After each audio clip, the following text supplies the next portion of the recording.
Verset 25 du chapitre 4 d'Éphésiens, jusqu'à la fin. Isabelle va venir nous lire ça, s'il vous plaît. Merci. Éphésiens 4, verset 25. C'est pourquoi renoncez aux mensonges et que chacun de vous parle selon la vérité à son prochain, car nous sommes membres les uns des autres. Si vous vous mettez en colère, ne péchez point, que le soleil ne se couche pas sur votre colère, et ne donnez pas accès au diable. Que celui qui dérobait ne dérobe plus, mais plutôt qu'il travaille en faisant de ses mains ce qui est bien, pour avoir de quoi donner à celui qui est dans le besoin. Qu'il ne sorte de votre bouche aucune parole mauvaise, mais s'il y a lieu, quelques bonnes paroles qui servent à l'édification et communiquent une grâce à ceux qui l'entendent. N'attristez pas le Saint-Esprit de Dieu, par lequel vous avez été scellés pour le jour de la rédemption. Que toute amertume, toute animosité, toute colère, toute clameur, toute calomnie et toute espèce de méchanceté disparaissent au milieu de vous. Soyez bons les uns envers les autres, compatissants, vous pardonnant réciproquement, comme Dieu vous a pardonné en Christ. Merci beaucoup, Isabelle. Je reprends mon Nouveau Testament. Okay, merci beaucoup. Et nous allons nous courber dans un mot de prière et demander à Dieu à nouveau de vraiment nous guider ce matin. Et notre Père, en venant dans ta présence encore une fois, nous sommes dans ta présence, en fait. Nous voulons que tu puisses, pour chacun de nous, nous parler comme tu le veux. Tu connais, Seigneur, l'état de nos âmes. On ne peut rien te cacher. Peut-être des gens ici, Père, que tu connais. Tu nous connais tous, en fait, mais tu connais l'état de notre âme, et c'est peut-être pour l'un la tristesse, la crainte pour un autre, l'anxiété, peut-être la solitude, toutes ces choses que nous avons dites depuis quelques semaines. Nous vivons et cherchons une solution, mais tu es notre solution.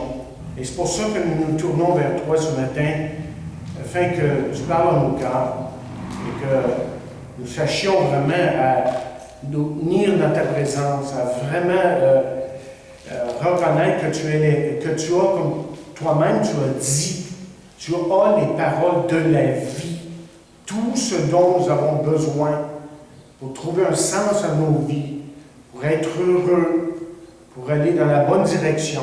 Seigneur, c'est toi qui as ces paroles-là. Et donc, nous venons à toi, tels que nous sommes. Nous te demandons de nous faire comprendre ta parole pour nous-mêmes. Ce matin, nous prions dans le nom de Jésus. Amen. Il y a quelques années de cela, un frère et une sœur ont eu une grosse chicane. Et à 2 heures du matin, les enfants ont été réveillés par le tonnerre. La maman savait que les enfants avaient peur du tonnerre. Alors la maman a décidé d'aller dans leur chambre pour être avec eux. À sa grande surprise, les enfants n'étaient pas dans leur lit. Soudain, elle a entendu un bruit dans la garde-robe. Et la maman dit, « Que faites-vous, les enfants? » De répondre un des jeunes d'une voix très basse. Nous sommes en train de nous pardonner. Léonard da Vinci était un maître peintre et surtout connu pour sa peinture du dernier repas du Seigneur avec ses disciples. Et on nous raconte qu'un jour, il eut une dispute avec un ami. La dispute était tellement vive avec celui-ci qu'il menaça son ami de mort. Après la dispute, il retourna à sa peinture. Il avait justement commencé le visage de Jésus. Mais semble-t-il qu'il était incapable de la peinturer comme il la voulait. Quand vous voyez sa rage et sa haine envers son ami avaient pris le dessus sur lui. Et c'est alors qu'il décida d'aller voir son ami. Et lorsqu'il vit son ami, il lui demanda pardon. Et les deux se sont réconciliés. Puis, Léonard da Vinci est retourné à sa peinture. La paix revenue, il pouvait alors finir sa peinture et la faire comme seul Léonard de Vinci pouvait le faire. Laissez-moi vous demander une question très directe ce matin. Et s'il y a quelqu'un que vous haïssez, y a-t-il quelqu'un que vous ne pouvez pas endurer et que vous souhaitez même le malheur? L'amertume, vous voyez, est probablement une des attitudes les plus néfastes pour la santé spirituelle. C'est quelque chose, chers amis, qui peut enlever toute vitalité dans la vie chrétienne. Quelqu'un a dit que l'amertume est le cancer de l'âme, qui fait des victimes par millions chaque année. C'est quelque chose qui se propage plus vite qu'un rhume et qui menace de détruire des foyers, des couples et même des églises. Ce matin, je vous parle d'amertume. Et plus précisément, le titre de ce message, c'est « Échec à l'amertume ». Ça fait partie de cette série de messages sur échec à la solitude, à l'anxiété, à toutes ces choses que j'ai mentionnées depuis quelques semaines. Et la semaine dernière, on devrait être en train de finir cette série de messages et je vais vous parler la semaine prochaine sur échec à la colère. Je sais bien qu'il n'y a personne qui a ce problème-là, c'est pour ça que je vous en parle. Je doute fort. On a tous quelque chose là. Mais laissez-moi vous dire que le mot grec, là, pour amertume, dans notre texte ici, veut dire essentiellement avoir un ressentiment pour une très longue durée. Et ça nous parle d'un esprit qui refuse de se réconcilier avec les autres. Et pourtant, si vous connaissez le moindrement votre Bible, vous savez très bien que la Bible dit la chose suivante. Elle dit « Veillez à ce que nul ne se prive de la grâce de Dieu, à ce qu'aucune racine d'amertume poussant des rejetons ne produise du trouble et que plusieurs n'en soient affectés. » J'espère que vous avez remarqué la parole. Voyez, le problème avec l'amertume est que c'est quelque chose qui est difficile à cacher, quelque chose qui est difficile à contenir pour longtemps. C'est quelque chose qui se répand comme la peste, parce que tôt ou tard, tout le monde est touché par ça. Et ce matin, si vous regardez dans votre cœur, il se peut très bien que vous avez tellement d'amertume que vous n'avez pas parlé à certaines personnes depuis fort longtemps à cause de ça. Et vous n'osez même pas les approcher et leur dire jusqu'à quel point que vous avez mal à l'intérieur, que ces personnes-là vous ont fait du mal. Ce qu'il faut reconnaître, c'est ceci. Chers amis, la réalité, c'est ceci. C'est que la vie est remplie de blessures. Jésus nous a bien avertis à plusieurs reprises que ça arriverait, que nous serions à certains moments blessés par les autres. Et entre autres, je vais vous donner d'autres versets plus tard, il dit ceci. Il est impossible qu'il n'arrive pas de scandale, mais malheur à celui par qui ils arrivent. Donc, aussi longtemps que vous vivrez, vous aurez des personnes, chers amis, qui vous blesseront, qui vont vous désappointer. Ça, c'est inévitable dans la vie. Mais ce que j'aimerais vous dire, par exemple, et ce qui est très important ici de comprendre, c'est que vous n'avez pas besoin d'être une victime de leurs offenses. Vous pouvez éviter ces choses, que toutes ces choses, et l'amertume et bien d'autres choses, deviennent maîtres de vous, que vous deveniez en fin de compte vous-même amer. Première partie de ce message, c'est une question. Comment savoir si vous êtes amer? Comment savoir si vous êtes amer? Il faut dire qu'il n'y a personne qui n'aime admettre qu'ils sont amers. Quelqu'un va peut-être se présenter devant vous, devant l'Assemblée, et dire « Je suis heureux! » Et que cette personne dise « Je suis amer! » Non, c'est pas.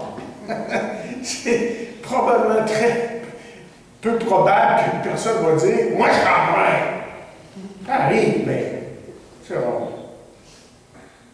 Mais malheureusement, ce qu'on peut dire, c'est que les personnes qui sont amères ne le voient pas. Ils ne le voient pas. Alors, permettez-moi de vous poser quelques questions, OK? Juste pour qu'on se situe ce matin, là, qu'on comprenne de quoi je suis en train de parler ici. OK? Alors, écoutez bien ces questions-là que je vais vous poser. Est-ce que ça vous irrite quand quelqu'un n'est pas d'accord avec vous? Est-ce que vous pensez avoir raison et que les autres ont tort? Est-ce que vous vous trouvez à critiquer plus que complimenter une certaine personne? Est-ce que vous vous fâchez vite avec les gens? Est-ce que vous posez des questions, vous faites des commentaires juste pour irriter les gens? Est-ce qu'il est possible pour vous, ou je devrais dire impossible pour vous, de parler à certaines personnes sans ramener le passé? Est-ce que vos conversations finissent par des arguments? Est-ce que vous vous sentez toujours désappointé, maltraité et trahi par les gens? Sentez-vous que Dieu vous a laissé tomber? Et enfin, dernière question est celle-ci. Est-ce que toutes ces questions vous mettent sur la défensive, vous placent sur la défensive dans votre vie? Alors, voici la deuxième partie de ce message. Parlons là de 5 clés que Paul nous donne dans ce texte qu'on a lu, là, pour éviter l'amertume. Pour vraiment l'éviter. Et la première chose qu'il dit, c'est au verset 25. Suivez avec moi le texte, là, vous allez comprendre la logique ici que Paul est en train de développer. Je pense que la première chose qu'il nous dit, c'est de cesser de mentir. Arrêtez de mentir. Au verset 25, il dit, c'est pourquoi renoncez au mensonge et que chacun de vous parle selon la vérité à son prochain, car nous sommes membres les uns des autres. C'est très important ce qu'il dit ici, là. Et vous savez, les gens mentent chaque jour. Quelqu'un demande comment ça va et la réponse, normalement, est quoi? Ah, ça va, 100%. Et si vous dites à une personne, mais qu'est-ce qui ne va pas? On vous répondra probablement bien, rien, absolument rien. Il n'y a rien qui ne va pas là. Et ça veut dire, normalement, dérange-moi pas, je ne veux pas te parler. Mais si on veut aller en quelque part dans nos relations avec les gens, seule une réponse honnête apporte avec elle une conversation honnête. Autrement dit, ce que la Bible nous enseigne, c'est que dire la vérité bâtit des ponts, tandis que le mensonge, lui, érige des barrières. Et quand, justement, les gens voient là, que vous ne dites pas la vérité, qu'est-ce qui arrive? Les gens arrêtent de vous parler. On ne peut pas dire qu'on doit laver notre linge sale avec tout le monde. C'est pas ça qu'on est en train de dire. Mais il y a des moments où Dieu nous donne l'opportunité de dire la vérité et de surtout se réconcilier. Alors, la première chose que l'apôtre Paul est en train de dire ici, c'est arrêtez de mentir. Deuxièmement, au verset 26 et 27, cessez de vous mettre en colère. Et on va parler amplement de la colère la semaine prochaine. Et dans notre texte, il est dit, là, si vous vous mettez en colère, ne péchez point, que le soleil ne se couche point ou pas sur votre colère, et ne donnez pas accès au diable. Il est clair ici qu'il faut éviter la colère. Et surtout, il faut éviter de demeurer en colère, parce que la colère, comme vous le savez, je vous annonce absolument rien de nouveau si je vous dis que la colère, ça détruit la communication. Et la colère fait en sorte qu'une personne peut devenir justement plus qu'agressive et plus que déprimée et s'en prendre aux autres et à elle-même. Encore une fois, il est clair dans la parole de Dieu que nous ne devons pas rester en colère. La semaine prochaine, on va voir la différence entre une colère qui est justifiable et qui n'est pas justifiable. Okay? Mais on ne doit pas rester en colère, mais que nous devrions faire tout pour régler la situation. Et pourquoi est-ce que la Bible nous dit qu'on doit absolument régler notre situation? Parce que la Bible dit afin de ne pas donner accès au diable. Et le diable, lui, évidemment, est l'ennemi numéro un de nos âmes et il veut tout faire pour nous détruire. Et en fin de compte, vous voyez, je ne pense pas que personne aime être autour d'une personne qui est toujours en colère. C'est tellement déplaisant, c'est tellement laid. C'est déplaisant parce que ça éloigne les gens de l'un et de l'autre, les enfants de leurs parents, les maris de leurs femmes, et les frères et sœurs dans une assemblée, évidemment. Alors que le pardon, lui, évidemment, restaure, amène la restauration, fait en sorte qu'une communion dont on parle, qui est la communion des frères et sœurs, puisse être vraie et réelle. Et troisièmement, je pense à la troisième recommandation, qui est au verset 28, c'est cessez de voler. Verset 28 nous dit que celui qui dérobait ne dérobe plus, mais plutôt qu'il travaille. Et on sait que, de par sa nature, un voleur, c'est une personne, on pourrait dire, égoïste. Et en somme, ce que Paul nous dit, c'est d'arrêter de voler, et de voler, je dis bien, et à apprendre, mais vraiment apprendre à donner généreusement et gracieusement. Vous savez, dans le mariage, il y a ceux qui ne font que prendre. Ils ne donnent jamais un retour, ce qui fait que ce mariage-là ne dure pas. Bien, l'égoïsme détruit la communication, tandis que ceux qui agissent gracieusement et ceux qui agissent généreusement font tout pour garder une bonne communication par des gestes de bonté, de bienfaisance. Alors, posez-vous la question à vous-même ce matin. Suis-je un donneur ou suis-je une personne qui ne fait que prendre des autres sans jamais en donner en retour? Et vous savez de quoi je parle? Les gens qui ne font que prendre, ils ne donnent jamais en retour. Il y a quelque chose de très important à comprendre ici. Vous voyez, celui qui est porté à donner, reconnaît la valeur et l'importance de son prochain. Mais l'envers de la médaille, c'est qu'une personne qui donne plutôt que de toujours prendre reconnaît aussi sa propre valeur. Pourquoi? Parce qu'il comprend que Dieu lui a donné certaines capacités. Et vous vous rappelez ce que Paul a dit, notre capacité vient de Dieu. Et pour les hommes, quand on parle de capacité, là, bien, ça peut être leur temps. Hein? Ils sont capables de donner leur temps. Pour une autre personne, c'est son argent. Il peut être capable de donner généreusement. Il donne. Il se plaît à donner. Parce que ce soit le temps, son argent, il le fait pour la gloire de Dieu. Un autre, ça peut être tout simplement un coup de main, bricolage ou autre, peinture, électricité, mais il donne, il a cette habitude de donner. Et quelqu'un écrit que dans un sens, celui qui ne fait que prendre ne voit le monde que seulement selon son point de vue, et comme si le monde devait tourner autour de lui.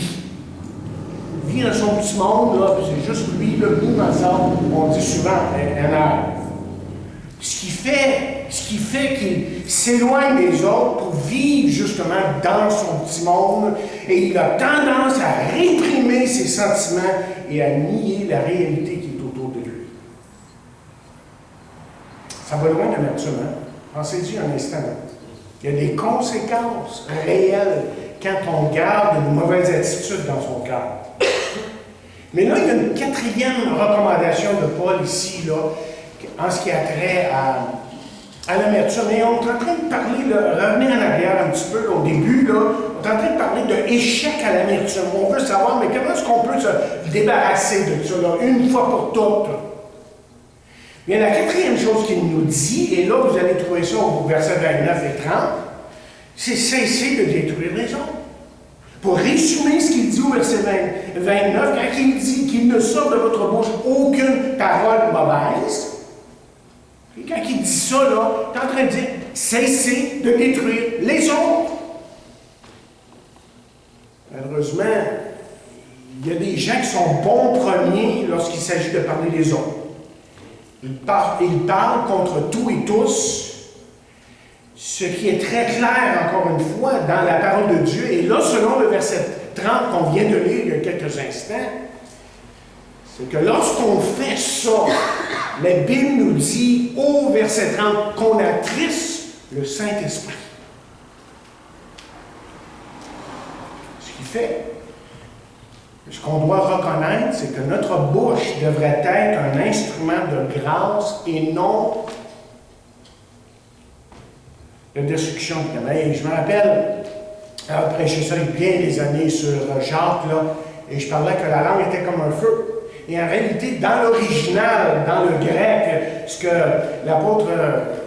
Jacques est en train de dire, c'est que la langue est comme une bombe atomique. Lorsqu'elle est laissée à elle-même, elle explose. Et elle détruit tout.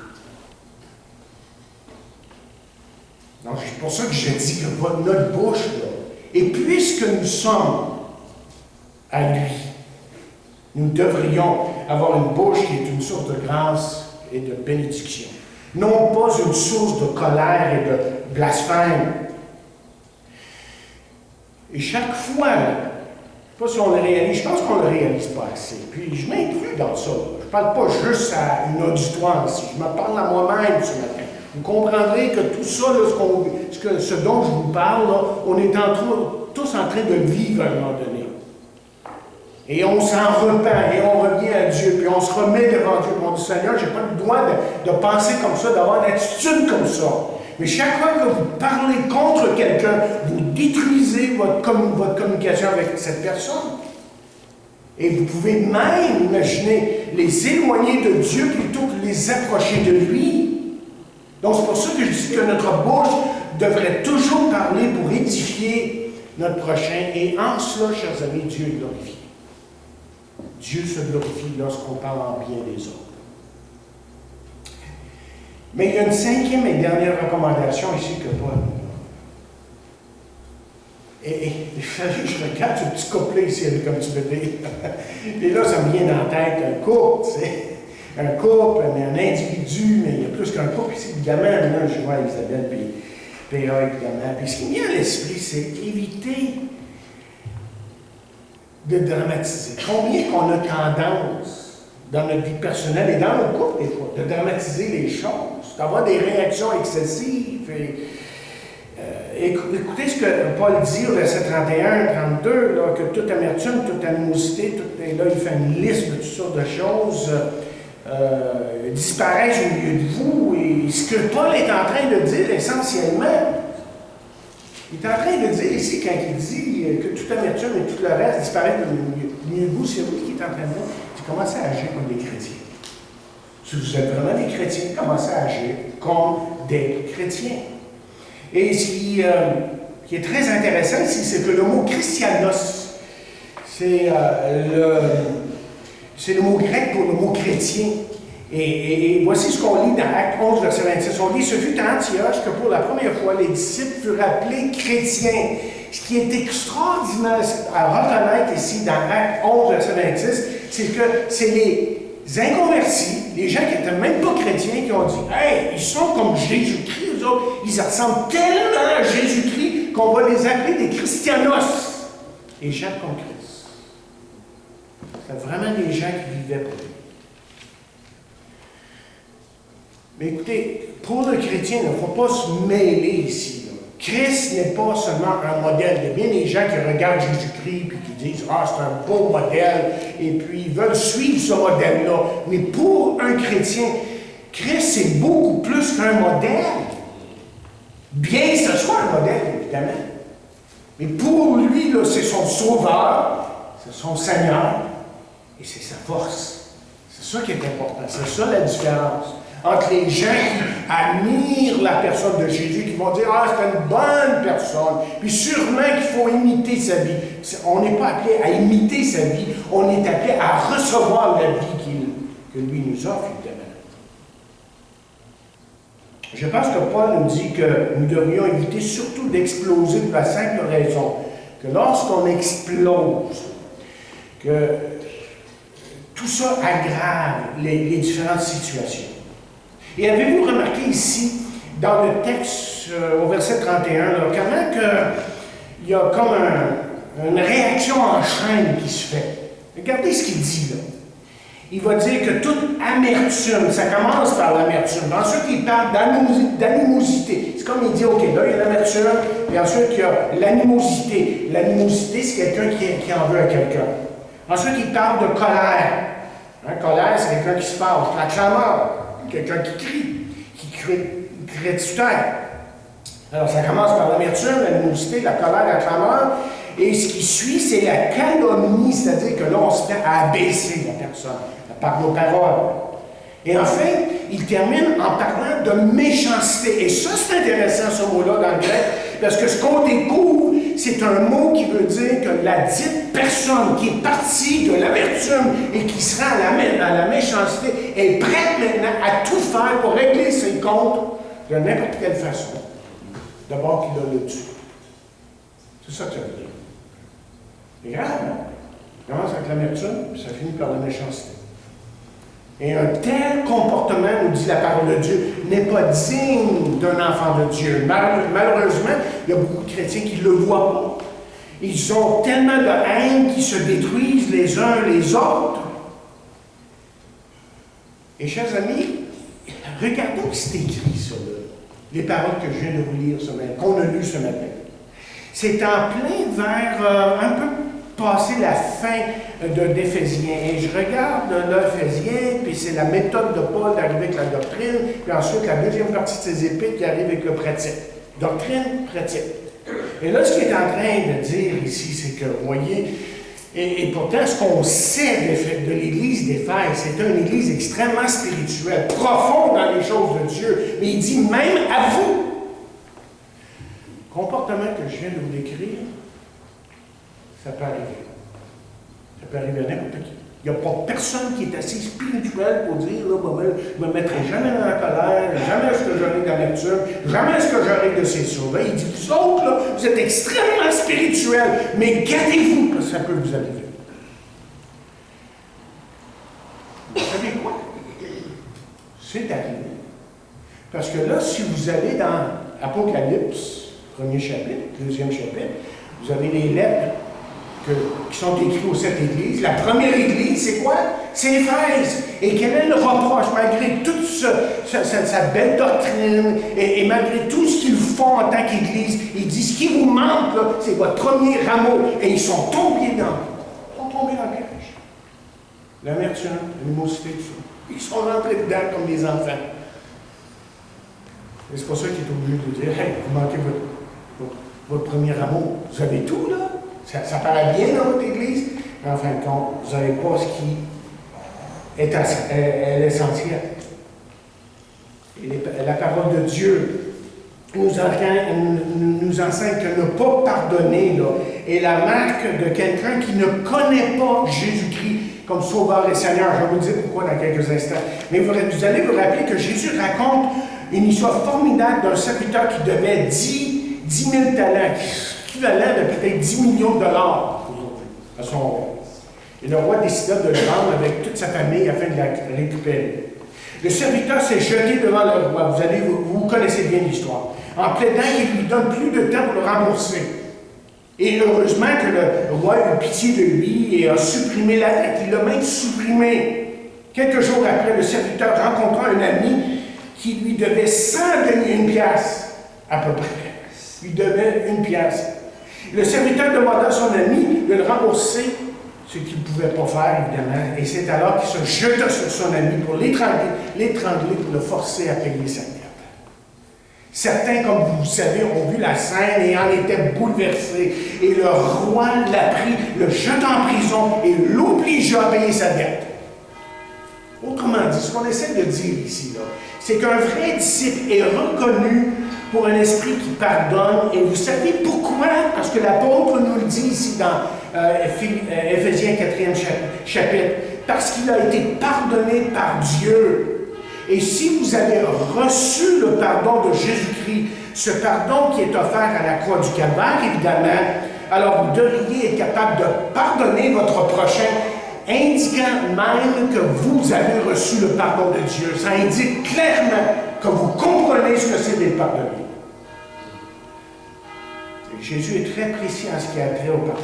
Il dit, prenez garde de vous-même. Si ton frère a péché, reprends-le. Et s'il se repent, pardonne-lui. S'il a péché contre toi 7 fois dans un jour et que 7 fois il revienne à toi disant, je me repens, tu lui pardonneras. Tout simple que ça. Il n'y a pas de détour. Et je l'ai dit au début et je le répète maintenant. Tôt ou tard, chers amis, tôt ou tard, il y aura quelqu'un qui, de façon délibérée peut-être même, ou pas, vous fera du mal. Mais voyez, Dieu peut même se servir évidemment de ce mal pour renforcer votre foi, pour vous changer et vous donner même une nouvelle direction dans votre vie. Donc, ne permettez pas à l'amertume, parce que c'est ça que le diable voudrait, ne permettez pas à l'amertume d'entraver l'œuvre que Dieu est en train de faire dans votre vie, même à travers des choses qui sont parfois, comme on pourrait dire, négatives. Et là, parlons un petit peu plus du pardon, puis on va terminer avec ça. OK? Les gens ont toutes sortes de raisons pour ne pas pardonner, n'est-ce pas? Et vous pouvez avoir toutes sortes de raisons pour ne pas pardonner. Et j'aimerais vous en suggérer quelques-unes. Voici les raisons pourquoi les gens ne pardonnent pas, même parmi les chrétiens. OK? D'abord, ça s'appelle la vengeance. Tout simplement, la personne est en train de dire « j'aime haïr ». C'est quelque chose qui est devenu tellement présent dans sa vie qu'il dit « j'aime haïr ». Deuxième chose, c'est la colère. Et la personne qui est en colère est en train de dire « je suis trop bouleversé pour pardonner ». Ensuite, la jalousie peut être un empêchement au pardon. Et je dois l'arrêter. Je ne peux pas lui permettre de faire ça. Il est jaloux. Ensuite, il y a une crainte. On va me faire mal encore. Si je pardonne, je vais peut-être avoir encore des coups plus tard. Ensuite, l'orgueil peut être un empêchement. J'ai raison et il a tort. Les émotions, des fois, nous empêchent de pardonner. Parce qu'on se dit tout simplement, ça ne me tente pas de pardonner. Ça ne me tente pas de pardonner. Ensuite, une autre attitude qui nous empêche de pardonner, c'est l'attitude qu'on pourrait dire pharisienne. Et l'attitude pharisienne, qu'est-ce qu'elle dit, hein? Il ne mérite pas. Il ne mérite pas d'être pardonné. Ensuite, la culpabilité est une autre attitude qu'on peut avoir pour ne pas pardonner. Je ne peux pas me pardonner. Tu sais, la personne se sent tellement coupable devant une telle situation qu'il ne peut pas pardonner. La souffrance. On m'a fait trop de mal pour que je pardonne. Et enfin, je pourrais dire, je vais ajouter inquiétude. L'inquiétude peut dire quelque chose comme ceci: si je pardonne et j'ose pardonner, peut-être qu'on ne me comprendra pas. On va m'interpréter mal.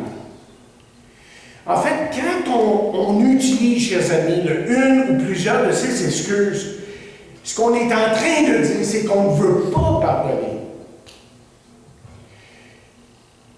Je vais vous dire ce matin ceci, là. Vous pouvez faire ce qui est correct. Vous devez faire ce qui est correct si vous êtes son enfant ce matin. Mais n'essayez pas de le faire seul. C'est lui qui vous donnera la force. C'est lui, évidemment, Dieu qui vous donnera la capacité. Et sa grâce sera suffisante, même si vous trouvez ça difficile. C'est pas toujours facile d'aller demander pardon et de se réconcilier. Mais quand nous pardonnons, c'est ça que j'ai essayé de dire tantôt, je ne sais pas si je l'ai bien dit, là. Quand nous pardonnons notre prochain, justement, nous confirmons ce que Christ a fait pour nous sur la croix. Que Jésus-Christ, effectivement, est mort pour moi, là. Que Jésus-Christ est mort, effectivement, pour nous sur la croix. Il me semble que la parole de Dieu est claire à ce sujet. Lorsque l'amertume prend le dessus sur nous, le Saint-Esprit est attristé. Et nous entravons le travail de Dieu en nous et par nous. Est-ce que je peux répéter ça? Lorsque l'amertume prend le dessus sur nous, Le Saint-Esprit est attristé et nous entravons le travail de Dieu en nous personnellement et parmi nous. Alors, ça vaut la peine maintenant de relire Éphésiens 4, versets 31-32, mais cette fois-ci, je vais vous lire dans la parole vivante. Parce que ce que M. Keown fait dans sa traduction, lui, c'est qu'il le dit vraiment comme c'est écrit dans le grec. Et remarquez surtout ces paroles-ci. Il va dire « bannissez de votre vie ». Alors là, je vous lis le texte. Voici comment que lui traduit ça. Il dit « faites disparaître du milieu de vous toute mauvaise humeur, toute aigreur, toute rancune, tout esprit de revendication. » Ensuite, il dit ceci. Et c'est vraiment comme ça que c'est dit dans le grec. « Bannissez de votre vie les explosions de colère, les injures, les criailleries. » Vous savez ce qu'on veut dire par criaillerie? Les cris. C'est vraiment quelqu'un qui crie. Et les remarques blessantes. Apprenez au contraire à être aimable. J'aime Paul parce qu'il dit négatif, ensuite il amène une positive. Il dit, OK, faites pas ça là, mais là je vais vous dire quoi faire. OK? Alors là, il dit, apprenez au contraire à être aimable, compréhensible, les uns envers les autres, aidez-vous entre vous, soyez prêts à chaque instant vous pardonner aussi généreusement que Dieu vous a pardonné en Christ. Hey, c'est beau, hein? Aussi généreusement que Dieu vous a pardonné en Christ. Et nous, en tant que chrétiens, je pense qu'on est tous pareils. Il n'y a personne qui peut dire le contraire. C'est qu'on a tendance, vous voyez, à certains moments, de minimiser ce qui est grave aux yeux de Dieu. Dieu, lui, connaît les conséquences. Nous, on ne les voit pas tout de suite. Il sait que si on entame une certaine démarche, et ça peut commencer par l'amertume, justement, et ensuite ça bouge vers l'animosité, et ça finit par la méchanceté. Dieu sait très bien les conséquences de tout ça. Et maintenant, on est devant la table du Seigneur aujourd'hui, et peut-être avez-vous besoin de pardonner à quelqu'un qui est ici ce matin, ou peut-être à votre travail. C'est peut-être quelqu'un qui est à l'école avec vous, ou c'est votre époux, votre épouse, c'est vos enfants, c'est votre mère, c'est votre père. Parce que vous voyez, si vous regardez votre cas, peut-être que vous devrez admettre ce matin que vous avez permis, vous avez laissé l'amertume galoper dans votre vie. Et vous sentez là que vous n'avez plus de contrôle sur vos émotions et même sur vos pensées. Mais maintenant est le temps pour mettre fin à tout ça et de vraiment pardonner. Et vous savez ce qui va arriver si vous faites ça? Si vous le faites vraiment de tout votre cœur, vous le faites vraiment, je vais vous dire ce qui va arriver. C'est que vous serez enfin libre. Vous allez trouver une nouvelle liberté. Et Dieu va commencer à guérir ces émotions endommagées en vous par l'amertume, là. Et votre façon de penser va être transformée par la puissance de Dieu, par la parole de Dieu. Et vous allez vous demander en fin de compte, mais comment ça se fait que j'ai attendu si longtemps de faire ça? C'est ça qui m'emmène à la guérison. Alors, c'est ce qu'on va faire. On va se mettre devant le Seigneur ce matin, devant la table du Seigneur, et lui demander de vraiment nous aider à régler les choses dans nos vies. Parce que Dieu veut notre bien, mais Dieu veut le bien de cette assemblée aussi. Il veut vraiment nous bénir et nous faire prospérer en lui, spirituellement parlant.